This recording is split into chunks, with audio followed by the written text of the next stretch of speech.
देशे विशदेति रम्ये ज्योतिर्मयं चन्द्रकलावतंसं भक्तिप्रदानाय कृपावतीर्णं तं सोमनाथं शरणं प्रपद्ये तं सोमनाथं शरणं प्रपद्ये श्रीशैलसङ्गे विबुधातिसङ्गे तुलाद्रितुङ्गेऽपि मुदा वसन्तं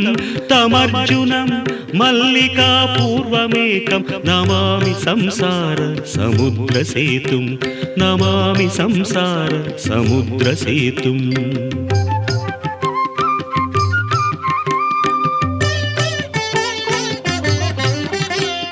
अवन्तिकायां विहितावतारं मुक्तिप्रदानाय च सज्जनानाम् अकालमृत्योः परिरक्षणार्थं वन्दे महाकाल महासुरेशं वन्दे